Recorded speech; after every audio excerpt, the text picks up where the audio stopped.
la deuxième partie de notre semaine dans le monde, toute l'actualité de la semaine décryptée par nos éditorialistes. Je vous les représente si vous nous prenez en cours. Yvan Réaufol qui est éditorialiste au Figaro, Alain Frachon, éditorialiste au Monde, Marcus Mabry, rédacteur en chef à l'International Herald Tribune avec lequel nous sommes partenaires, et puis Bruno Darrault qui dirige le service international de Radio France Internationale. Vous ne verrez pas donc Jacques Chirac dans le box des accusés. À la veille de sa comparution, eh bien, ses avocats ont déposé un dossier médical affirmant que l'ancien chef de l'État souffrait de troubles neurologiques. Jacques Chirac ne comparaîtra pas dans le procès des présumés emplois fictifs de la ville de Paris. Je vous propose tout de suite d'écouter son avocat, maître Georges Kiechman. De sa part, ça n'est sûrement pas un échappatoire, c'est simplement le renouvellement de sa conviction de toujours que tout le monde doit être traité à égalité devant les tribunaux. Mais est-ce que c'est traité à égalité devant les tribunaux que de comparaître malade et à ce point, ayant perdu sa mémoire? C'est une question que tous les Français qui sont compatissants et pas partisans se poseront. On voit bien qu'il est fatigué et ceux qui l'approchent voient bien qu'il a un certain mal à fixer son attention sur des éléments déterminés, précis et concrets. Alors Jacques Chirac ne comparaîtra pas. La classe politique soutient presque unanimement cette décision. Une voix s'élève, celle d'Yves Contasso, qui est le conseiller de Paris pour Europe Écologie Les Verts. On l'écoute. Il y a un certain nombre de gens qui ne sont pas d'accord avec ces petits arrangements entre amis au plus haut niveau de la classe politique, qu'il faut dire stop, ça suffit, il faut supprimer le statut pénal spécifique du chef de l'État, qui n'existe dans aucune grande démocratie. Il faut revenir à une justice égale pour tout le monde.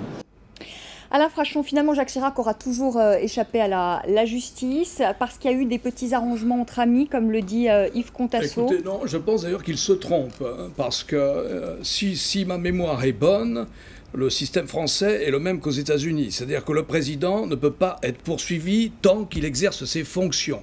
Et ça me paraît normal, sauf cas relevant de la haute cour de justice. Donc ça me paraît inexact ce qu'a dit cet élu. Mais on aurait peut-être pu le juger à partir de 2007.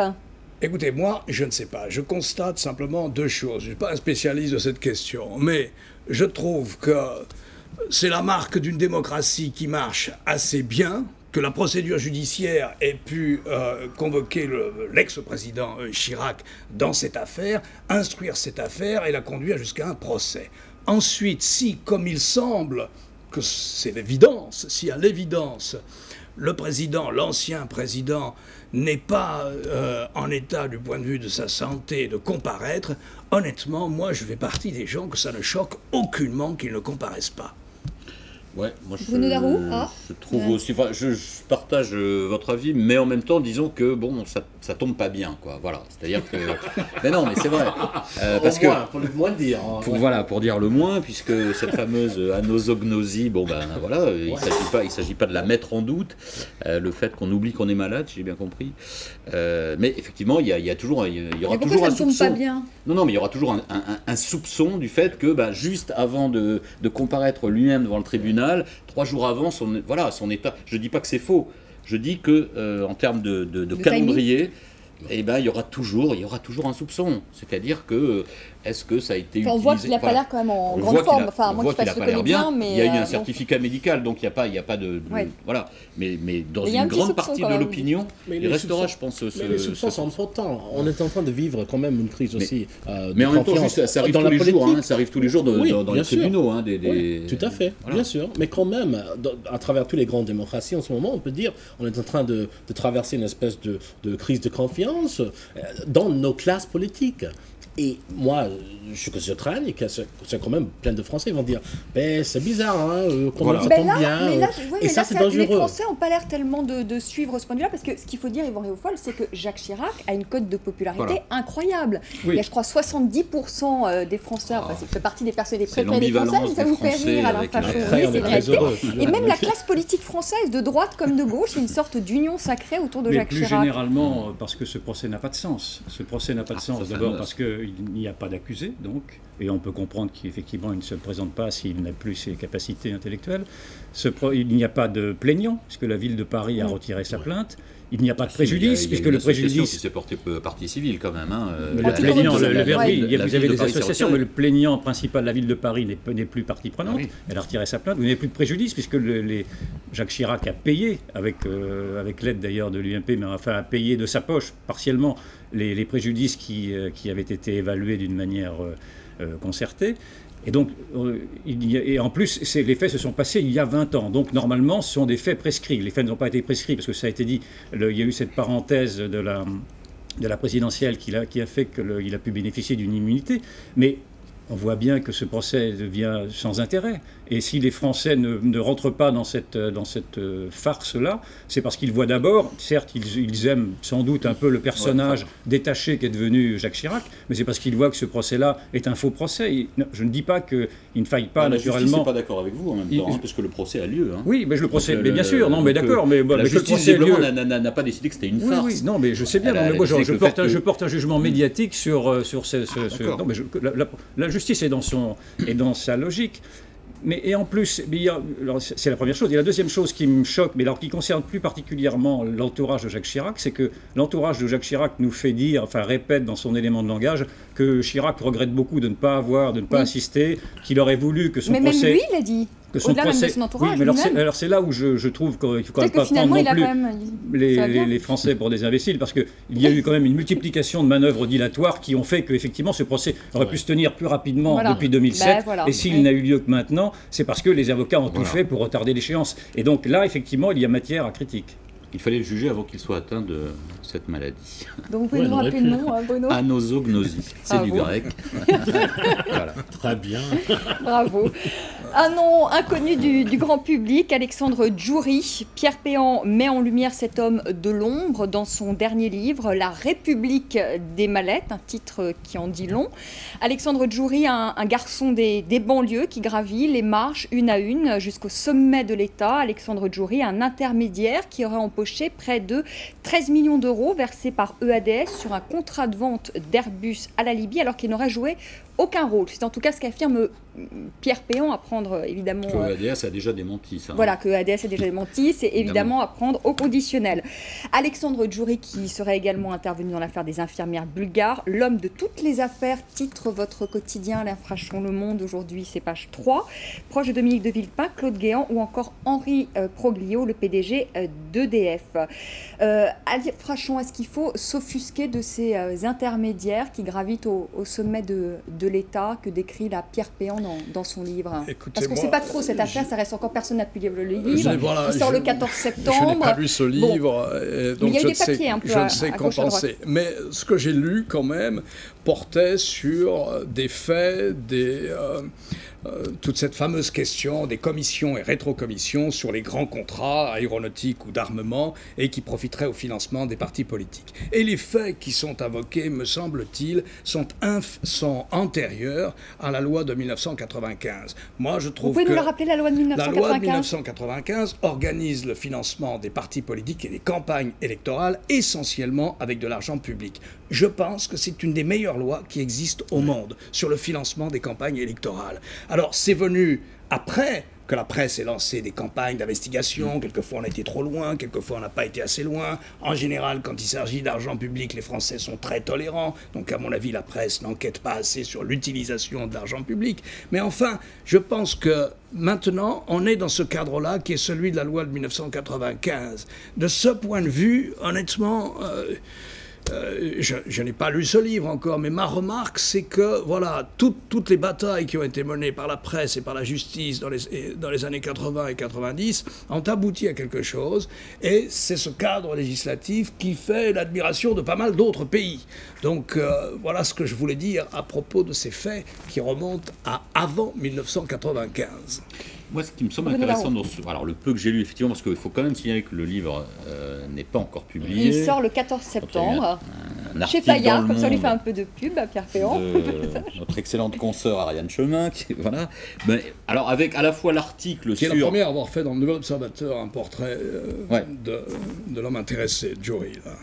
Mais en même temps, il y a le papier d'Ariane Chemin, et en même temps, en dessous, Ariane, elle a fait un petit encadré pour dire que Péan n'a jamais rencontré Alexandre Djouri. N'a jamais rencontré Alexandre Djouri, ce dont s'étonne d'ailleurs l'avocat d'Alexandre Djouri. Et Péan dit j'assume. Donc voilà, attendons de lire le livre déjà. Mais moi, ce que je voudrais savoir... Mais ce qui est intéressant, ce que je veux dire, ce qui est intéressant, c'est ce que ça révèle en fait de la guerre de clans, puisque tout ça se passe à l'intérieur de la droite, très dure, très féroce, entre les Chiraciens et les sarkozystes, puisqu'en gros, Alexandre Djouri, il a été très proche plutôt du clan chiracien, et, alors, dixit le papier du Monde, finalement, à un moment, il a compris en gros que c'était un homme mort au sens figuré du terme, bien sûr, où il ralliait... Ces hommes qui vont là où il ralliait le nouveau clan au pouvoir, le clan Sarkozy, ce qu'il a fait, et donc il a continué à exercer une certaine influence, parce que c'était un proche de Villepin. Je crois d'ailleurs que oui, la photo le montre avec Dominique de Villepin. Au moment où il fallait, il a rejoint le clan Sarkozy. Et c'est une très belle ascension, hein, Alexandre Djouri. Il faut quand même dire, quand on lit le papier dans le Point et dans le Monde, il vient des banlieues et gravit peu à peu les marches une à une, et il fréquente maintenant... les grands de ce monde. Moi aussi, je viens des banlieues américains, mais c'est vrai, j'ai pas 13 milliards. C'est la International Herald Tribune. Mais vous savez, ce qui est détonnant toujours, c'est la fascination. Et ça, je répondrai là-dessus, Yvan Riopol. C'est quand même cette fascination pour les politiques de ces personnages finalement qui viennent de banlieue, qui ont un côté un peu bagou, qui amassent de l'argent, etc. Et cette fascination finalement de ces politiques pour ce type d'homme. Comment on explique ça, hein? C'est effectivement l'argument d'ailleurs qu'a fait valoir Dominique de Villepin ce matin sur une radio périphérique, comme on dit, en reprochant à Péan, dans le fond, de vouloir se payer un petit jeune de banlieue qui a réussi, et un petit jeune de banlieue qui ne ressemblait pas à ce qu'est Péan. D'ailleurs, cet argument est parfaitement détestable, bien sûr, parce que ça ne veut rien dire, c'est d'une mauvaise foi absolue, mais ça a été son seul argument pour contrer ce papier, ce livre que je n'ai pas lu. Mais effectivement, c'est toujours très intéressant de la part d'un élu que de se confronter tout de même à ces itinéraires, je ne connais pas du tout ce monsieur-là, à ces itinéraires de gagneurs, partant de cités dont on connaît les difficultés que les jeunes enfants ont à en sortir, et il est toujours fascinant. Et qui fascine ces hommes politiques, des gens qui sont très lettrés, qui ont fait... Naturellement, ils ne se reconnaissent pas, mais ils reconnaissent même l'énergie, l'intelligence, la volonté de s'en sortir, et le désir de réussir, et donc ce sont des valeurs qui peuvent servir d'exemple. Ils les aiment bien quand ça reste des hommes de l'ombre. Hein. Et voilà, mais pour le reste, je ne sais... Pour le reste, je suis... quelques-uns ou quelques-unes venant des banlieues, mais... Oui, l'ascension c'est plutôt mal terminé pour le moment. L'ascension des minorités, comme on les appelle un peu sottement, Rachida Dati, Ramayad et tout ça, ne venaient pas des banlieues, d'ailleurs nécessairement, si, Rachida Dati aussi. Mais c'était aussi une manière de montrer, c'était un message adressé aux banlieues pour dire que les banlieues ne sont pas naturellement astreintes, ne sont pas assignées à leurs conditions, et qu'avec l'effort... La volonté de s'en sortir, la République accueille, bien entendu. Mais là, on déborde du sujet, parce que ce n'est pas du tout, a priori, le seul mérite de ce monsieur-là, qui paraît quand même plus malin dans le sens initial du mot. La différence de classe en Grande-Bretagne, c'est énorme, et le fait qu'on ne peut pas changer de la classe, c'est grave. C'est grave pour la démocratie, c'est une chose qui nourrit à la démocratie, c'est très mauvais. Où ça, en Grande-Bretagne? En Grande-Bretagne, oui. Oui, vous avez Margaret Thatcher qui venait d'une classe sociale... Aux États-Unis, bien sûr, ça fait partie de notre fabrique. Oui, bien sûr, ça fait marcher le pays. Ouais. Mais si on revient à la question que vous posiez, Vanessa, au début, est-ce que les hommes politiques, ou est-ce que les partis, ou est-ce que l'État même, dans une démocratie, a besoin de ce genre d'intermédiaire, au fond, dans la négociation de grands contrats? Et là, bon, moi, je n'en sais rien, mais il ne faut pas tomber dans l'angélisme. Voilà. Il ne faut pas tomber dans l'angélisme non plus. Si vous êtes chargé de vendre des avions, de vendre des armes, de vendre des fusées, comme nos pays le font, les États-Unis et la France, la concurrence est terrible. Elle est terrible entre nous, elle est terrible face aux marchands chinois, aux marchands russes, aux marchands brésiliens, etc. Et là-dessus, tout le monde est logé à la même enseigne. Alors, bon, en France, en Grande-Bretagne et aux États-Unis, par exemple, les commissions, parce qu'il y a des commissions, c'est légal, c'est admis, les commissions sont approuvées, dans le cas de la France, par la direction des relations extérieures du ministère des Finances, de Bercy. Hein, si vous voulez. Là encore aussi, il y a eu des progrès législatifs. Mais on ne va pas se battre avec un bras dans le dos. Bon, quelquefois, il y a non seulement des commissions, mais des jeux d'influence, etc. Donc Et des rétro-commissions. Alors évidemment... Donc on a besoin d'ordres comme ça. Je ne sais pas si honnêtement, je ne suis pas un spécialiste, mais je pense qu'ils existent. On a besoin de rétro-commissions. Si vous voulez avoir des contrats, il faut jouer... Je ne suis pas un spécialiste. Non, les rétro-commissions, c'est pas obligatoire. Voilà aussi comment ça se passe. Il ne faut pas tomber dans les rétro-commissions, ça finance apparemment les partis politiques. On arrive bientôt au terme de ce débat. Très rapidement, je voudrais qu'on fasse un tour de table pour savoir ce qui vous a marqué dans l'actu de la semaine. Marcus Mabry, on commence par vous. C'est la résignation, de l'allemand. Merci. La démission de l'allemand le plus important aux directions de la Banque Centrale d'Europe, allemand, et c'est pour ça que le CAC 40 a chuté de 3,6% aujourd'hui et le DAX 40 en Allemagne a chuté de 4%. Donc c'est très grave pour l'Europe. Merci Marcus. Yvan Riofol.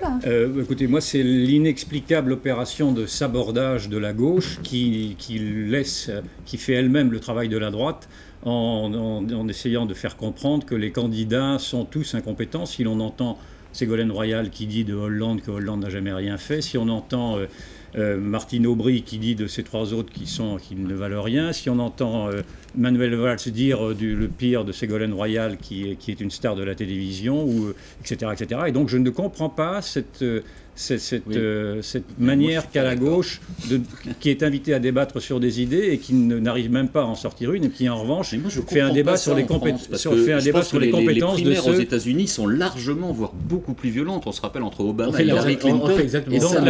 Et j'en finis. Donc la critique de l'infantilisation qui avait été portée par un membre de la majorité contre le Parti socialiste me semble en fait malgré tout totalement justifiée. Oui, c'est sûr, ils n'ont pas de primaire. Mais c'est sûr. Non, mais c'est vrai. Mais j'étais pour la primaire. Mais je trouve que la primaire aux États-Unis. Monsieur Nodarou, ce sera un autre débat. Ce sera un autre débat. Désolé, c'est comme ça. Qu'est-ce qui t'a fait? Le quasi-effondrement de la Grèce, quand même, on est passé très près de la catastrophe en début de semaine.